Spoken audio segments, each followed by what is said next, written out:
guys, Paul from Ashen Phoenix. It is New Comic Book Day for the week of July 13th. It's one of those J words. This episode brought to you by Campfire Ashes.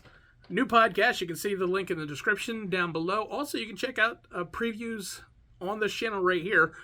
Check out preview of episode number 1. And if you like it, head over to Spotify or Apple Music, wherever you find your podcast, and check them out yourself. Hey guys, it's Tim from the comic book store, Team Ashen, Capes and Scowls, and Paul and Tim do a thing. Man, we do a lot of things, and Paul added more stuff. He's yawning over there. He's just so tired. He won't stop. It's so annoying. It's Holly's fault. It's Holly's fault. Hi, Holly. How are you? Trades. So I guess I got to tell everybody, we only got part of our shipment. Hopefully the rest of it will be here by morning. You'll never know if you just walk in. But, yeah, don't have all our books. So, whatever. But I got 3 trades. So let's talk about these 3 trades I got. I got Teen Titans Academy. This is already out in hardcover. Now it is out in soft cover. I read the first issue. It wasn't bad. Yeah. Injustice Gods Among Us Year 0, the complete collection. Did you read any of this? No. You stopped with Injustice by this point? I hadn't read any Injustice, actually. I think well, I read one tie-in. Yes, that sounds right. And then this made me so happy. Do you remember these back in the day? Yes. Marvel's Big Book of Fun and Games. They did like 12 issues of this, and it's just like, crossword puzzles and stuff with the Marvel characters around it, and like word finds and stuff like that. It's all compiled in a thing for you. How exciting. So, yeah.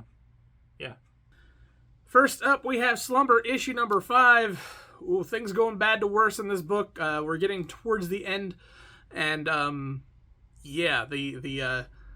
the ultimate fight between Valkyra and our cast is drawn down, and twists and turns are happening, and I don't know how this book's going to end.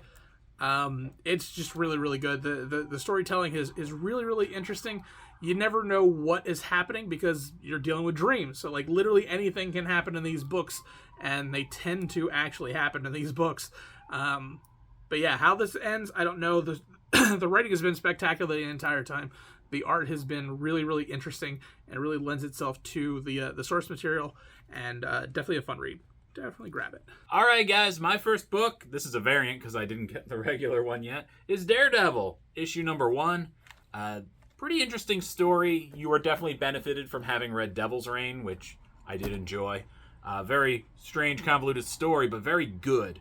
We're coming back with the same team we had before. It's Chip Zdarsky. And very interesting start of this. It's a lot of setup. Basically, you have Daredevil, who is running around New York with Spider-Man, trying to clean up New York real good, because he's going to take a trip, and he might not come back. And he kind of wants to put the fear of God into all the criminals and whatnot. Meanwhile, Elektra is trying to find a home base of operations. She finds an interesting one. And you get a lot of familiar faces in this story. There's so much going on, though. And if you feel a little lost, you're probably not alone. So much of this will be explained going forward, but it's super good. I did enjoy it, and I read this every month, so I'm excited to see where it goes.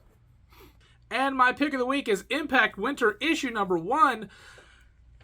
The basic concept of this book is a comet has impacted into the Earth. It didn't kill everybody, but it left a dark plume of ash that covered the world, and as a result, we've run out of daylight. And because we've run out of daylight, we've also found vampires are real, and they are killing many, many people. And this takes place about a year after the comet, and we're learning more and more stuff as we learn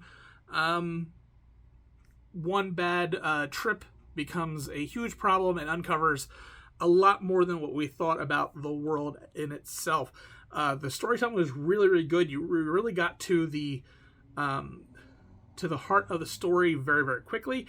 You learn the characters, and that's something I always look for in these books when you're dealing with a brand new series, is getting everything you want in that first issue. While this does leave more than enough for world building and everything for the next issues and stuff like that, this gives you more than enough to decide if you like this book.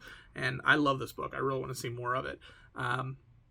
The The characters are great. The art is beautiful in this. Holy crap. The art is really, really good. The storytelling is fantastic. And I want more. Let's check it out. All right, guys, time for my pick of the week. Paul, what's my pick of the week? I can't tell. It's Flavor Girls, issue number 1. Flavor Girls. Okay. He's tired. He's a sleepy bear. Flavor Girls from Archaea. This is a really cool book. The art style, as you can tell, is very cutesy, but this story is very violent, very graphic, and the art style certainly helps that. So it's got that Sailor Moon kind of feel. It's got magical girls. That's the point of the story. But you find out very early on that there's been an alien invasion. We tried to go talk to them, say, hey, what's up? And they were like, no, murder everybody. So it is many years later, and people have learned to live with the aliens just always overhead to attack at any moment. And there are 3 magical girls that appear that have been saving everybody for all these years, and they're really pretty much the only reason we're still alive. They're called Flavor Girls because they are all themed. We do discover there is a possibility of a new one if she is able to survive the training and deal with everything going forward. I really enjoyed this. It's not very silly. Because it's so like Sailor Moon in some ways, in some respects, but it's not as silly as Sailor Moon gets. There are some violent moments, there are some graphic moments, and it's very real world slice of life until things go bad. So if you want something different, if you haven't had a magical girl book in a while, this is a good one. Definitely check it out. I would be very curious to see where this goes. It's got a very cool sci-fi feeling underneath the anime classic magical girl trope, which is awesome. Get it. All right, that is it. Thank you, everybody, for coming in and checking this out with us. Hopefully all our books are up and you won't even know. But if not, they'll be here soon. Things happen, man. What can I say? But Paul would really appreciate it if you checked out Campfire Ashes. It's his new podcast. He's very worried it's not going to do good, so prove him wrong and watch it like 37 times, on all your devices, on every computer you come in contact with. Right, Paul? I mean, a few would work. A few? We don't need, all of them. I mean, whatever's reasonable. But I have listened to most of it because I listen to most of my podcasts in the car. So by the time I go home tonight, I will have heard it. I'll have an opinion for you next week. But so far, I'm enjoying it. So, it's good. So definitely help Paul out. He needs all the help he can get, people. See you next week.